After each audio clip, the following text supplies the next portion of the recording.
Okay, all right. Well, welcome everyone to the first webinar for the Public Health Summer Institute, as well as the Medical Academy. Let me go ahead and share my screen.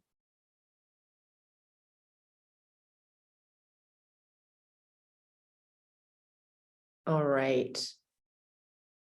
So thank you so much. So I'm Dr. Candace Carpenter. I'm one of the co-chief executive officers of the Boston Congress of Public Health. I'm also the director from the Public Health Leadership Summer Institute, as well as the Medical Academy. So today we have an informational session going over briefly some of the aspects about the Leadership Institute Medical Academy. And then we also have one of our esteemed faculty members who has joined us. We'll hear a little bit of about what Joanna Tudela is doing a little bit later. But I'll go ahead and I'll jump into some of the aspects about the Public Health Leadership Summer Institute and Medical Academy. So as some of you may know, we'll be having 4 sessions this summer in 2023. Coming from 2 different areas in Boston, as well as Washington, D.C., and then Los Angeles as well. And so while some people think that we're located at any given university, we are not. So we'll be actually at a number of different hotels. So the Cambria Hotel in Boston, the Royal Sonesta Hotel in Washington, D.C., and then the East Central Los Angeles Hotel in Los Angeles. However, we are within 1 minute to 10-minute walking distance from a number of different universities, as we've advertised. And the reason we've done that is because we'll be touring all of these universities. So at the first session, we'll be touring the Harvard College campus as well as the MIT campus. During session 2, we'll be touring Harvard Medical School, as well as the Longwood medical area that surrounds Harvard Medical School, as well as the Harvard School of Public Health.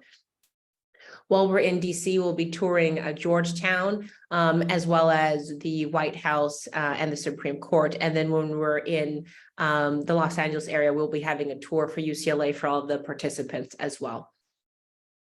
And so we have been able to significantly discount the tuition at this time. So the Summer Institute is $375 per person, and the Medical Academy is $250. That is discounted about 85% from what it was originally when we first started advertising for the Summer Institute, as well as the Medical Academy. So from that point, we don't have any additional financial aid, but wanted to make sure that we were putting that out there. And for those of you that may be interested, the Summer Institute has a number of different things that we cover. And let me go ahead and get into that here.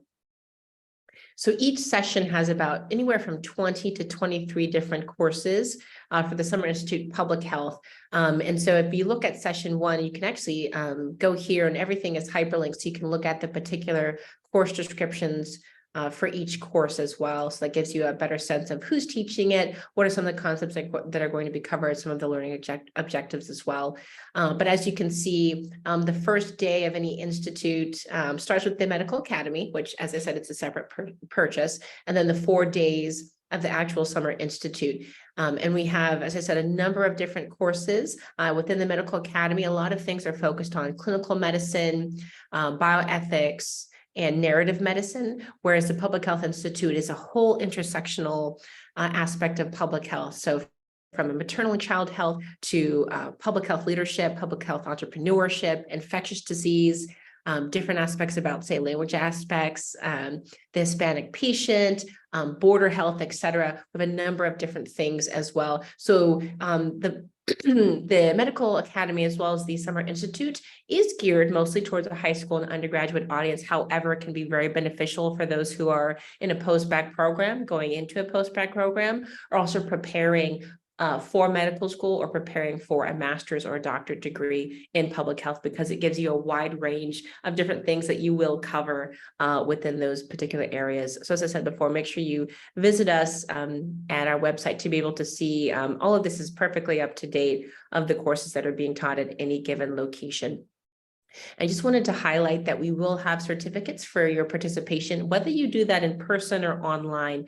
So we have the Certificate of Achievement within the Public Health Leadership, as well as the Medical Academy, and then on academic journalism. So one thing that's unique about our program is that we have interesting and creative courses beyond public health, beyond clinical medicine and bioethics, as I mentioned before. But we will have things on learning how to be a reviewer or an editor for an academic journal, which is usually not covered anywhere else. And we have that because we do happen to run the HPHR journal with the Boston Congress of Public Health. And we also have courses on time management, productivity, exceptional resume writing, exceptional interviewing, as well as we do have a professor who will be teaching about how to have enhance emotional intelligence as well as happiness within your personal and professional life. So lots of interesting goodies there beyond just the typical, as I said, public health and clinical medicine. But let me continue to scroll up. So I wanted to draw some attention to the download aspect that we do have. So you'll be able to see our flyer, the program that I just showed you before, our faculty roster and the course descriptions all in one place. But as I said before, there's a number of places on the website that you're able to see these as well. And then also within the faculty roster, if you'll click here, not only do you have the welcome message from myself, the director of the Public Health Leadership Summer Institute and Medical Academy, you have all of the different things about our faculty, which is an international, very diversified in background as well within public health, medicine, biotechnology, social work, you name it. We have quite the panoply of expertise in all of our faculty as well. So you can learn more about them. And then let me take you back here. Logistics and activities. So for those who are thinking about doing the in-person, we will have people checking in from 8 to 9 a.m. For both the Medical Academy and the Summer Institute. Registration will be a fairly simple process. And then there'll be about 7 courses every day within both the Medical Academy and the Summer Institute.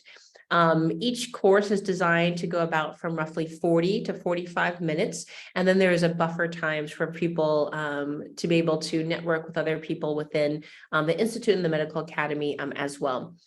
People are not required to stay at the hotels that will be out, the Cambria, the Royal Sonesta, East Central. You are welcome to do so. We continue to have available rooms on a first come, first served basis. But if you're interested in commuting into the programs and doing them, you're more than welcome to do so. And so we start courses about 9 a.m. We do have a nice 2-hour window to be able to do lunch. And there's within walking distance, all sorts of different areas to be able to do lunch with the group. And then we adjourn at about 6 o'clock every single day as well, so that people can go ahead and get dinner at that time. So 7 courses every day. But as I said before, courses are anywhere from 40 to 45 minutes. So there's a good amount of time for breaks. So it's not quite like, say, going to medical school where courses are just back to back, but you do have some lead time and then you have a nice buffer for lunch. And then within that, we have a number of different documentaries, case simulations, and as I said before, tours of the local elite universities, as well as some of the major areas like the Supreme Court and the White House and in Washington, D.C. And so this page just delineates a lot of those things that we have as well. So I just wanted to make sure that you take a look at all of that. And then in terms of departure, so we'll be leaving a few hours early on that last day of the Summer Institute. So if you are commuting in or you're having someone pick you up or you're having to catch a flight, just being aware of that. We do have an award ceremony as well. We understand if people are not able to make the award ceremony due to travel arrangements. But just let us know ahead of time and we're able to send you those certificates in the mail and or online. And then frequently asked questions. I'll just go ahead and go through some of these before we talk to our faculty here as well. So as I mentioned before, there are fees associated with both the Summer Institute and the Medical Academy. Already have been discounted at about 85%, so quite the deal. And as I said, in person as well as download options. With the download option, you will be getting more courses. So if you do any given session for the Medical Academy or the Summer Institute, then you only get those particular courses that are actually there at the site. If you do the download option, you'll be able to get all of the unique courses of each session, and those will all be packaged and available by August. And so we'll have that uploaded onto the BCPH Academy, which we do have, so you can navigate to that on our website as well. And so that will come with full syllabi and different worksheets, et cetera, as well. But going into some frequently asked questions, in terms of the application process, we've made this fairly standardized and much easier than before. We really just want to get a sense of what is your knowledge about social justice, as well as clinical medicine. What are you looking to gain during this process, either in person or online as well. So fairly simple registration process. We do collect the fees up front, so we do want to mention that as well. Whereas before we were doing an application process, we were doing all of the screening and the tuition at the same time. Tuition does not include lodging, so the hotel accommodations, it doesn't include that. It doesn't include meal and beverages, but there will be a number of different snacks and things available for you in the goodie bags that we do provide for the Summer Institute and the Medical Academy. So you will have some BCPH swag, as well as some other things when you attend in person. As I said before, this is a very diverse learning and inclusive community. So we are geared towards high school and undergrad, as well as post-bac, but we do have some individuals from the community who are either gearing up to do their master's or their doctorates in public health or medical school or some other health profession, even social work. But it also can be for people who, say, for instance, don't maybe have a more niche expertise in public health and want to be able to be exposed to some of the other things within public health. That could be something, as well as other people within the community who've never really looked at public health beyond, say, infectious disease or COVID-19 as being synonymous with public health. We really expose you to all the different ways that health is impacting your community as well as the international community. So very interesting opportunity for all different kinds of people, no matter where you are. And we've geared the curriculum so that it can be digestible, as I said, from high school all the way above. As I mentioned before, classes start from 9 a.m. They end at about 6 p.m. and we have a 2-hour block window for lunch for people to do whatever they'd like to do as well. Some of the benefits, as I said before, we're doing the in-depth tours of Harvard University, MIT, the Harvard Medical Campus, Harvard Public Health School, the Longwood Medical overall campus or area as well. Georgetown University, the White House, the Supreme Court in Washington, D.C., as well as UCLA. And then some of the benefits to it, you get a certificate of achievement within public health leadership, within clinical medicine, within academic journalism as well. And then people have the opportunity to opt in to get an honors academic transcript. There'll be a number of questions that are asked throughout the program, and then you'll be able to honor into any given course, and then we will have a transcript prepared for you as well for those applying to college or applying to other degree programs that may be beneficial as well. For high school students, we will have supervision for those who happen to either commute in and or stay over. So we do have resident advisors that will be available as well to be able to go out during meals and during activities that we have as well. For those who are staying, there will be a 10 p.m. curfew for high school students unless they are accompanied by a parent or guardian and they have their permission to be out past that curfew as well. So this is just an example of the transcript that we would have prepared for people. And then lots of additional information that you may want to look at. So our registration, our cancellation policies, et cetera. We will be taking pictures during that. And so we have had people sign the media release form. We did drop that from the application most recently. However, if you do attend in person, we will ask you again if you're comfortable signing the media release form. And this is basically for us to be able to just advertise certain things that we take pictures of at the event for future events as well. But if there's any issues with that, feel free to email us at communications@bcph.org. And we're happy to discuss any questions or queries that you might have. So I will go ahead and I will stop sharing my screen right now. And I see Dr. LeCompte has joined us. Awesome. I wanted to, greet everybody and, put another face to the BCPH name that's putting on the Institute. So, but what a wonderful discussion you've led here today, Candace, already. Okay, thank you so much. I was just going on and I had no idea who was available. Yeah. But did you want to do a brief introduction, Circe? Yes, that would be lovely. So my name is Dr. Circe Gray Lecomte. I'm co-CEO of BCPH with Dr. Candace Carpenter. And we're just so pleased to announce and offer to everybody the Summer Institute and Medical Academy. It offers basically the type of program that we as academics and folks who are very interested in public health and health equity and social justice wish that we had had access to when we were high school students and undergrads and looking toward doing advanced research in the field of public health.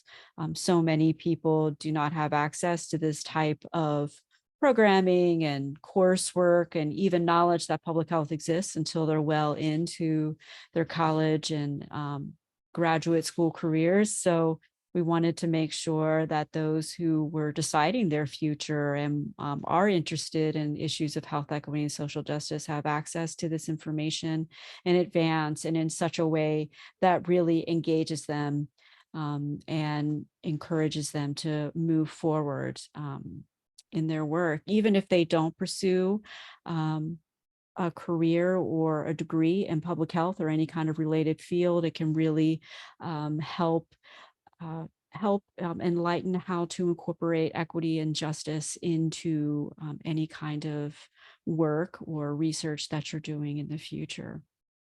I saw that Dr. Candace had already laid out the logistics of the program, but I just wanted to provide that kind of insight that I personally had, as well as I know you do as well, Candace, in terms of the Institute. But I don't want to hog the stage.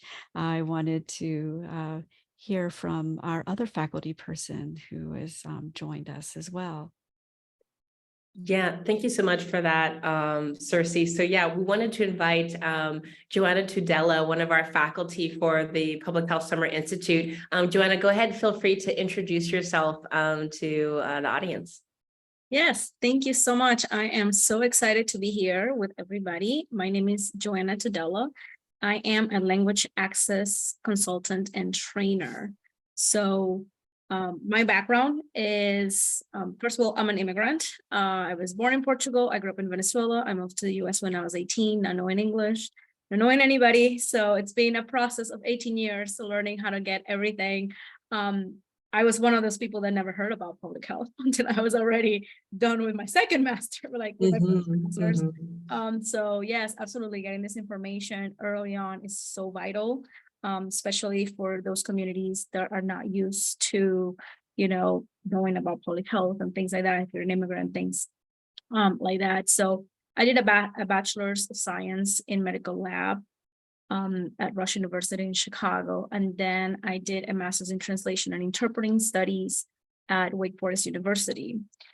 After a while, I coordinated an interpreting and translation program in North Carolina. And then I did a master's in public health, a specialty with health education. And at that time, I wasn't really sure how to explain why I went from the lab to being an interpreter or a translator in medical field and then doing public health. But then I discovered this wonderful thing in public health called culturally and linguistic appropriate services class standards. And I was like, there we go. That is the combination of everything I've done. Now it has a title, it has a name, and it has a focus, which is creating language access, because language is a right in the United States.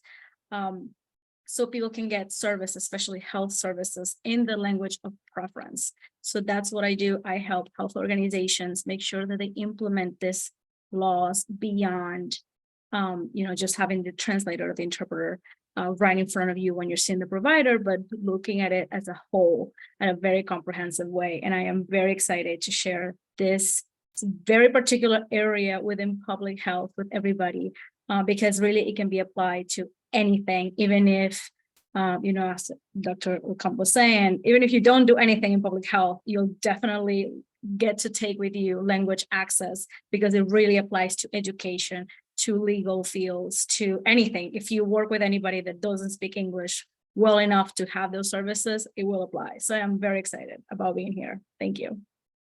Awesome. Well, we're super excited to have you as well, like on the faculty, Joanna. And so if you could tell the audience a little bit more about, so you're teaching two different courses, one on language access is one on the Hispanic patient. Can you tell us a little bit more about those courses and what the audience can expect if they were able to attend your courses? Yeah, absolutely. So I grew up in Venezuela, so I'm Latina, even though I'm Portuguese. So I have a lot of knowledge and experience working with immigrant communities, especially the Latino community. So this specific course focus on how Hispanics have very specific cultural values that need to be addressed when providing any type of services within public health. So we're going to be talking about, what are the demographics of the Latino community, because we're very diverse within ourselves.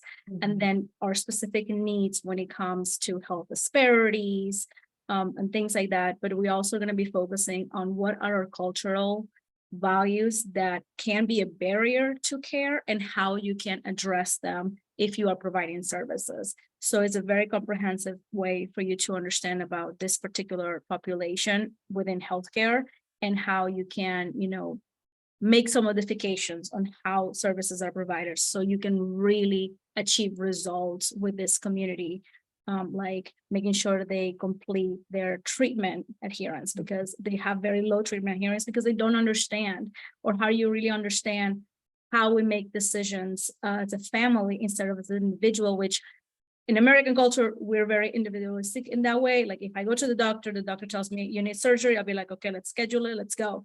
But when you're talking with Latinos, for example, Hispanics, that's not the answer you're gonna get. You're gonna get more like, wait, I need to speak with my spouse. I need to figure out what we're gonna do with the kids.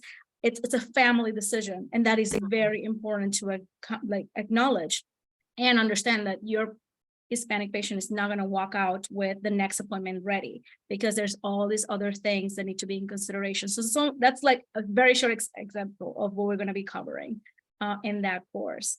And then the other one is more general on language access. Obviously, Latinos are included there because 60% of limited English proficient communities are Latinos, but there's a lot of other communities.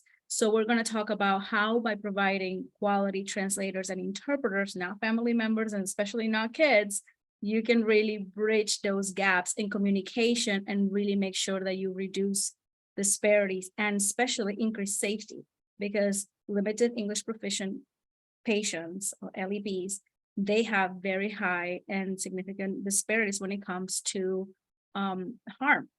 Reporting of harm that goes from moderate to even death. It's almost twice as much as the English speakers. So that is something that we're going to be talking about, and how a simple little thing of having an extra person in your team, which is the interpreter, can make a significant difference. So that's going to be the topic of the next one.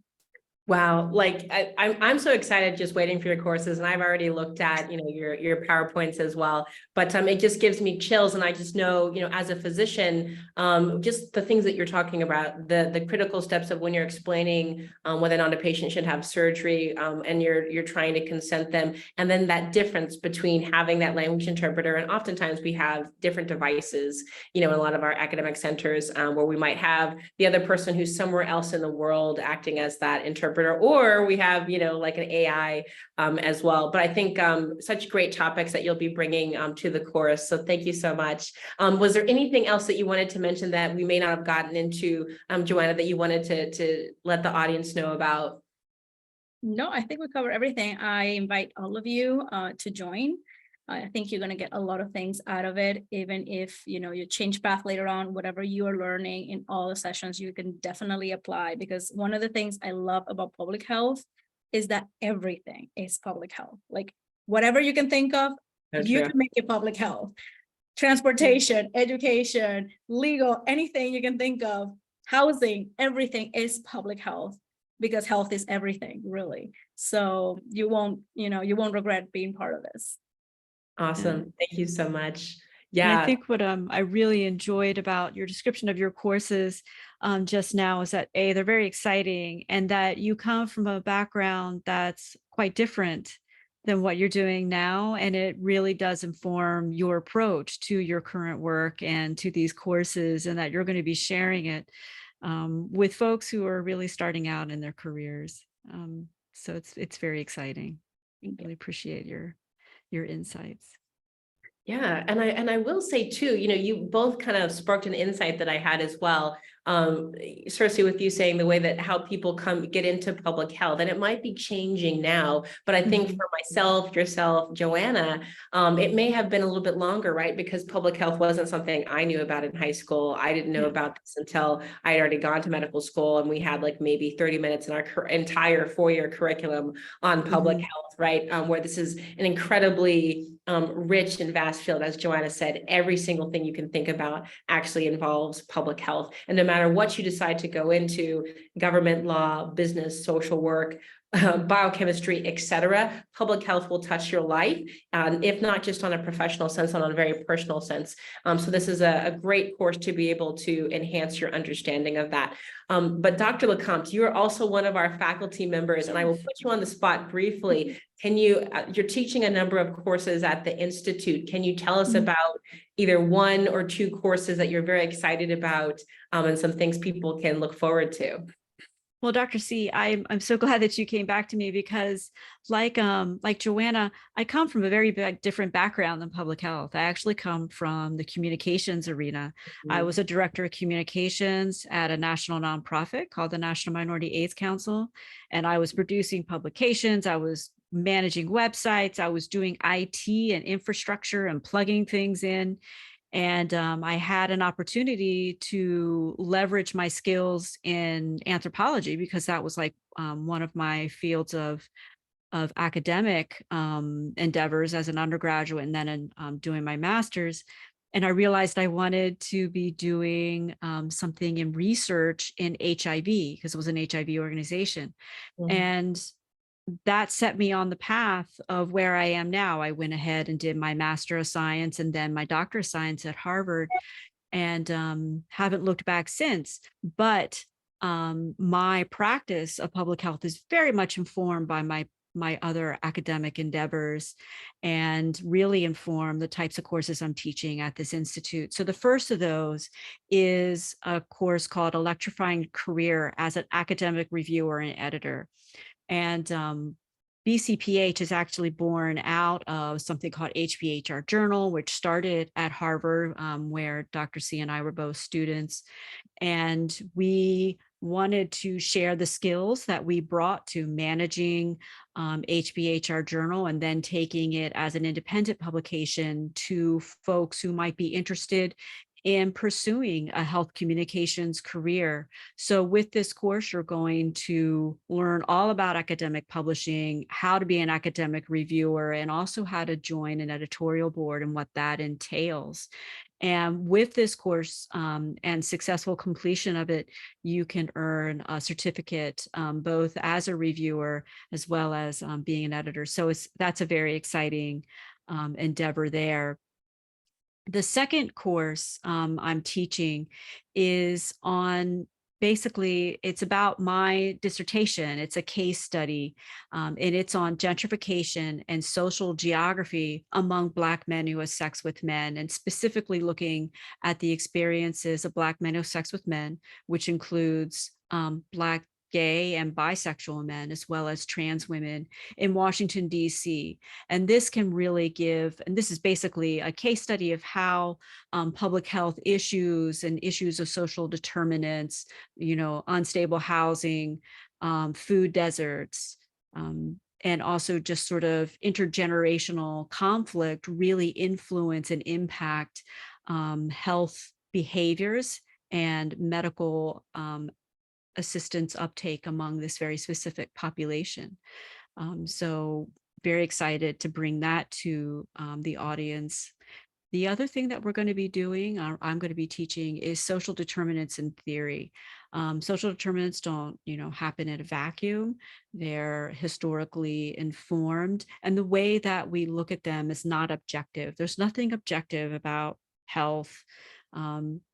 Basically, it's all socially determined, and how we think about how things are socially determined are framed by the lenses that we use. And those are theoretical approaches, and they're very important in public health. And we're going to be going over population theories.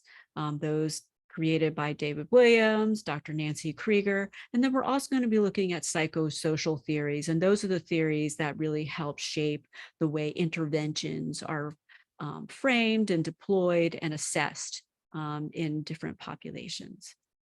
And then in addition to that, I'm going to be teaching qualitative methods. And you can really think about qualitative methods are sort of anthropological or ethnographic methods that are deployed to better understand at a more direct level or individual level and the community level, how the health experiences of a population. So for instance, I talked about in my case study, the experiences of Black men who have sex with men in Washington, D.C. These types of works can be done with any population. And when you use different qualitative methods, such as interviews, photo voice, network canvas, which allows you to do social network analysis, it really gives you an idea of how a population is living. And it gives you a different insights than what you would get through perhaps, say, a quantitative survey where you might do traditional sort of ordinary least squares, regression analyses, or even multi-level analysis. So those are the courses I'm going to be teaching. I'm excited to share some information with the audiences and meeting folks and answering questions. So. That was amazing, just as Joanna's descriptions, and for the audience, especially for our high schoolers listening as well, you may have heard a number of different terms. I was starting to count the number of different very public health and or other types of terms. So much learning to be had, from Joanna, from Dr. LeCompte in the Summer Institute, as well as the Medical Academy. I will leave discussing some of my courses to some of the other webinars that we will have. But anything else that the two of you would like to add before we close out the webinar for today? I gotta say that I love Dr. LeCompte's workshops. I'm gonna be listening to them. I'm also an HIV prevention trainer for the CDC, so this is right up my alley because I love talking about that because it's so important in minority and vulnerable populations. So, see, as a faculty member, I want to be learning as well. I'm excited. Oh, and same to you, Joanna. Just so excited about your courses. And we didn't get to hear from Dr. C about her courses, but trust me, they're amazing.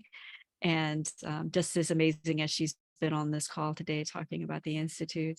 So learning all around.